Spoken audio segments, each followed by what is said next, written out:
Mediciones y errores. Como ustedes saben, el hombre por naturaleza realiza mediciones. Y las mediciones son parte esencial de la vida cotidiana de las personas. Porque estamos midiendo constantemente, aunque no nos demos cuenta de ello. Ahora bien, para realizar una medición es necesario utilizar instrumentos de medición, como por ejemplo un voltímetro o un velocímetro. Y además, esos resultados que se van a obtener de las mediciones se deben expresar en unidades de medida, como las unidades de longitud, las unidades de masa, las de tiempo o las unidades de velocidad. Ahora bien, es necesario saber el concepto de valor verdadero. El valor verdadero es la medición perfecta que se realiza en una medida. Y existen dos tipos de variables, unas que son las variables discretas y otras las variables continuas. Las variables discretas nos dice que el valor verdadero se puede conocer en las variables discretas, pero el valor verdadero no es posible conocerlo en las variables continuas. Veamos cada una de ellas. La variable discreta pueden adoptar valores definidos. Por ejemplo, el número de personas que integra una familia. Mi familia está integrada por 5 personas. Es un valor definido. O el número de estudiantes que tengo en un curso. Tengo 30 estudiantes. Valor definido. No puedo decir o no podemos decir en el curso hay 30,8 estudiantes. No puede haber estudiantes descabezados. O bien son 30 o bien son 31. Tiene que haber un valor definido. Otro ejemplo, la cantidad de libros que hay en una biblioteca. En una biblioteca existen 3.545 libros. No puede haber 3.545,7 libros. ¿Sí? Tiene que ser un valor definido. Y de la misma forma, el número de televisores producidos en una fábrica por día. En un día se producen 120 televisores. Valor definido. Eso es lo que viene a ser una variable discreta. Ahora bien, una variable continua. El valor verdadero dijimos que en las variables continuas no se pueden conocer. Por ejemplo, la masa de una persona. Al medirnos en una balanza, nos puede indicar que tenemos una masa de 45 kilogramos. Pero, si volvemos a hacerlo después de algunos minutos, puede que nos indique 46 o tal vez 44 kilogramos. Y esto se va a deber dependiendo a la posición en que estemos, o a lo que tengamos en nuestros bolsillos, o a la ropa que estamos usando. La longitud de una puerta. Es cierto, lo puedo medir con algún instrumento, pero no voy a conocer o no voy a poder conocer el valor verdadero de la longitud de la puerta. Y otro ejemplo sería el diámetro de un alambre. ¿Sí? Estos son ejemplos de variables continuas, donde no se puede conocer el valor verdadero. Ahora bien, en una variable continua, volvemos a repetir, el valor verdadero es imposible de determinar de manera exacta. Esto se debe a ¿qué? ¿Cuáles son las razones? Van a haber limitaciones que podría tener ¿quién? El instrumento de medida. Puede ser que el instrumento de medida no sea el adecuado, o que el sujeto que realiza las mediciones no lo está haciendo de manera adecuada. Por tanto, en las variables continuas solamente se determina el promedio. Y para obtener el promedio es necesario realizar varias mediciones para acercarse más al valor verdadero. Ahora es necesario conocer los conceptos de exactitud y precisión. ¿Qué es la exactitud? La exactitud es la medida o el grado en que un valor experimental o varios valores experimentales se acercan al valor verdadero. La exactitud tiene que ver con la aproximación de mi medida en relación con el objeto real susceptible de medición. En resumen, la exactitud es aproximarse al valor verdadero. La precisión es el grado en que los valores experimentales se acercan entre sí, es decir, la repetición de datos en un punto concentrado. A ver, veamos. Dice que dentro de estos dos conceptos van a existir mediciones exactas y precisas, mediciones inexactas y precisas, mediciones inexactas e imprecisas y mediciones exactas e imprecisas. Veamos. Exacta y precisa. ¿A qué se refiere? Dice que son exactas porque se hallan cerca del valor verdadero. Podemos observar acá que todos los puntos se acercan al valor verdadero, por eso son exactas. Pero también son precisas, ya que la diferencia entre las mediciones es pequeña.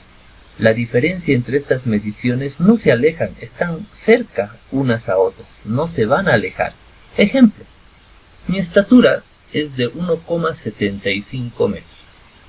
Y si realizo varias mediciones y obtengo los siguientes valores, podemos decir lo siguiente.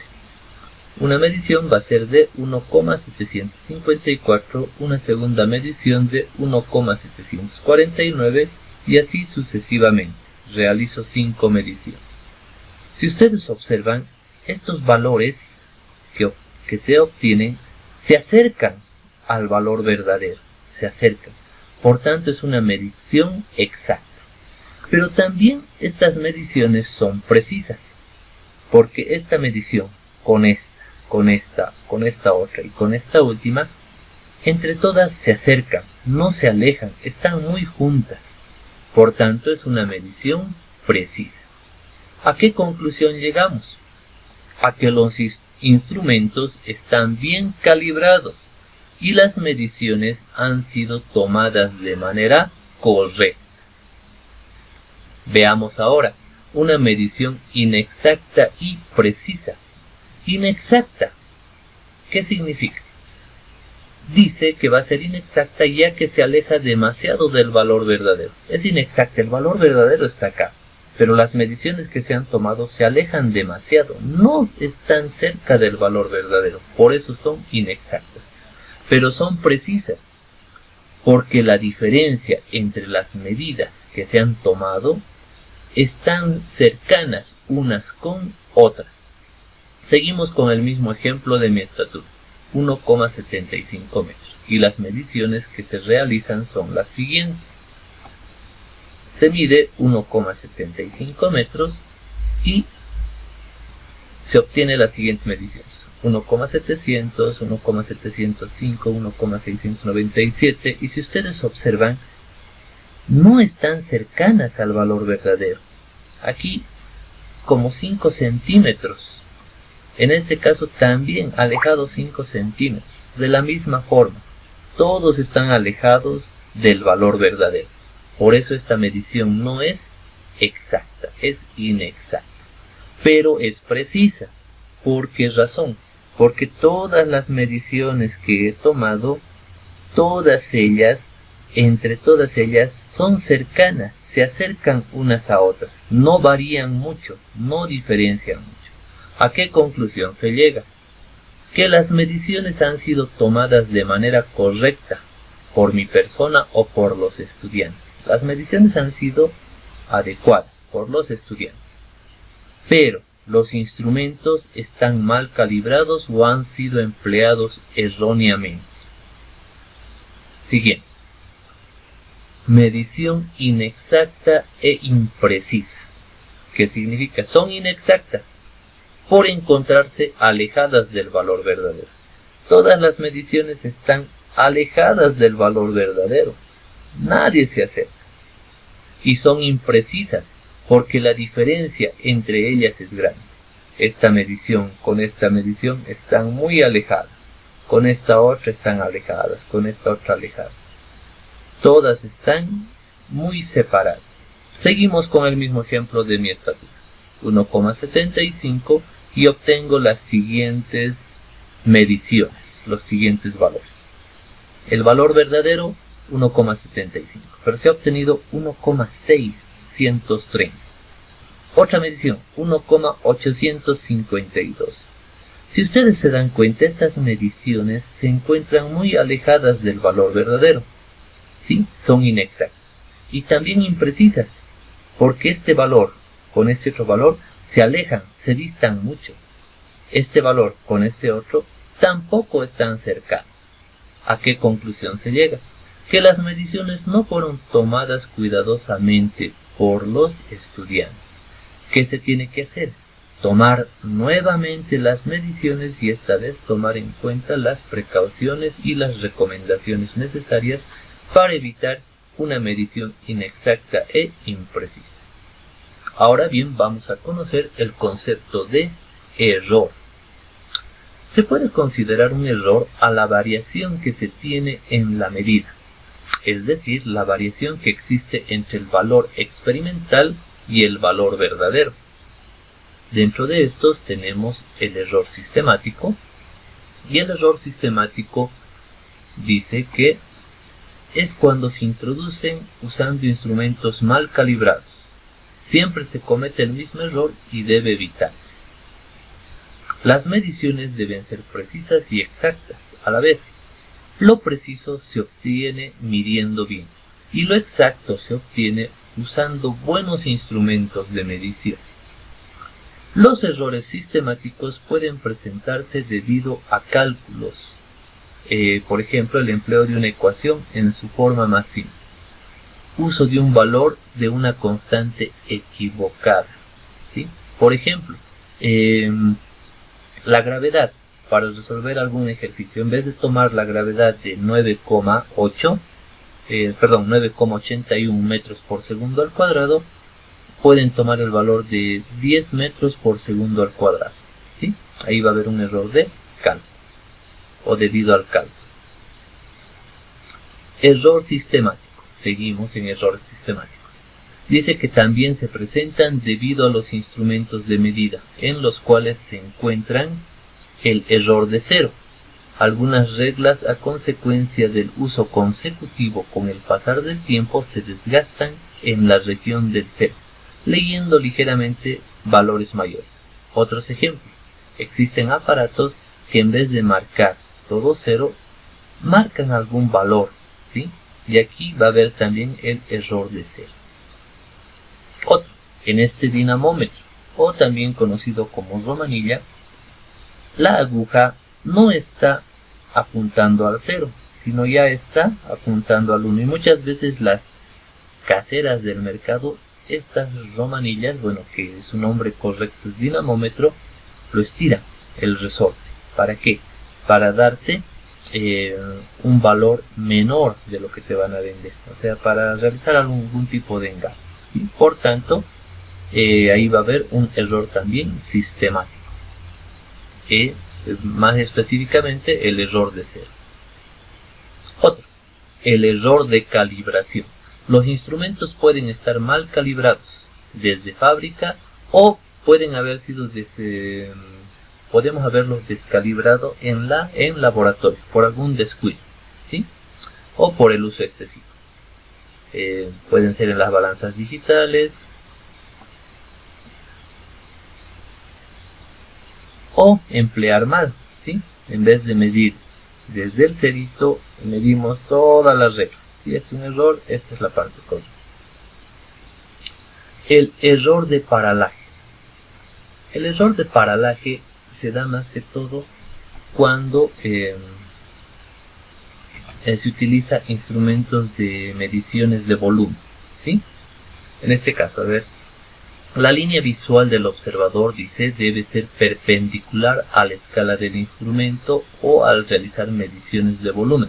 El observador no debe estar por encima o debajo del menisco que forma el líquido. Si nosotros tenemos un líquido, esta curva cóncava es el menisco. Y si yo observo de abajo, voy a tener un error de paralaje. Si observo desde arriba, voy a tener un error de paralaje. ¿Qué es lo que tengo que hacer? Tengo que observar de manera perpendicular a mi instrumento de medición y justo en el menisco. Esa es la forma correcta en que se tiene que realizar la medición. Errores aleatorios o fortuitos. Ocurren por casualidad. Es difícil darse cuenta e imposible descubrir en qué momento se ha originado este error. Es decir, no se pueden evitar, y lo que se debe hacer es minimizar, realizando varias mediciones. Los errores fortuitos se presentan a consecuencia de corrientes de aire, el viento, cambio de temperatura en el ambiente provocando la dilatación o compresión de los cuerpos, el cansancio. Si estás cansado, no vas a poder medir de manera correcta. La manipulación de un cronómetro. Por ejemplo, si tú quieres cronometrar algo, siempre va a haber un error, porque puede ser que presiones el botón del cronómetro antes o después de que ya ha empezado la experimentación. Tipos de instrumentos de medición. Tenemos instrumentos analógicos, que son aquellos que permiten realizar mediciones de magnitudes o valores que cambian con el tiempo en forma continua. ¿Cuáles son sus beneficios? Suelen indicar la medida con una aguja sobre una escala. Su funcionamiento suele ser sencillo de comprender. En algunos casos no suelen ser muy rápidos de respuesta al realizar la medición, y por su estructura y diseño suelen ser duraderos y resistentes. Pero además de los analógicos tenemos los digitales, que son instrumentos que miden cantidades discretas, es decir, cantidades específicas dentro de determinada magnitud. Muestran la cantidad medida con dígitos en una pantalla. Tienen una alta importancia en la tecnología moderna, especialmente en la computación y sistemas de control automático. Sus mediciones las muestra en una pantalla. Sus niveles de precisión en las medidas suelen ser altos, porque ya toman en cuenta incluso hasta decimales, lo que no hacen los analógicos. Son veloces en la respuesta de la lectura.